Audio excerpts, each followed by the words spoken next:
औज़ु बिल्लाहि मिनश्शैतानिर्रजीम बिस्मिल्लाहिर्रहमानिर्रहीम। मेरा नाम सुहेल खुर्रम फारूकी और आप देख रहे हैं हमारा यूट्यूब चैनल हमारे मसाइल और उनका इनकलाबी हल। सोलर टेक्नोलॉजी पे बात करते हुए हमारा आज का प्रोग्राम है सोलर टेक्नोलॉजी और यूएनओ यानी यूनाइटेड नेशन ऑर्गेनाइजेशन, जिसके तहत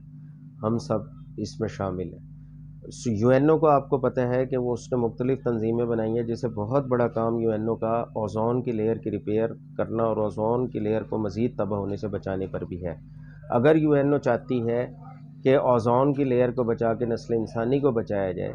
तो उसके लिए उसे जितने भी ममालिक हैं, हमारे यूएनओ के मेंबर हैं या दूसरे ममालिक हैं, और उनको वहाँ पर यूएनओ को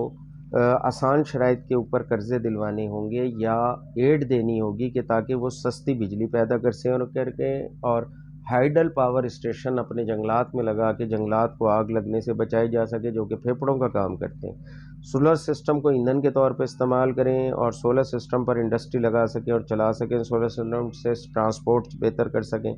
सोलर सिस्टम से अपने इदारे और बिल्डिंगें चला सकें, सोलर सिस्टम से ट्यूबवेल लगाकर ज़राअत में बेहतरी ला सकें, सोलर सिस्टम से तालीमी मैदान में बेहतरी ला सकें, सोलर सिस्टम से सेहत के मैदान में बेहतरी ला सकें, सोलर सिस्टम के ज़रिए समंदरों के किनारे प्लांटेशन की जा सके, सोलर सिस्टम के तहत पीने के साफ़ पानी को का मसला हल किया जा सके और सोलर सिस्टम के तहत आलूदा पानी का मसला हल किया जा सके। तो ये तमाम मसाइल सोलर सिस्टम के गिर्द घूमते हैं, ताकि हम फर्नेस आयल, दीगर आयल, कोयला और एटमी ईंधन और दीगर तमाम ईंधन जो पोल्यूशन पैदा करते हैं, उससे पूरी कायनात को भी बचाया जाए और दुनिया को भी बचाया जाए और मुल्कों को भी बताया जाए और नस्ल इंसानी को बचाया जाए। इसलिए हमारी अपील है कि यूएनओ इसके अंदर तमाम ममालिक की मदद करे। आपका खैर अंदेश सुहेल खुर्रम फारूकी, आपका बहुत शुक्रिया। अल्लाह हाफ़िज़।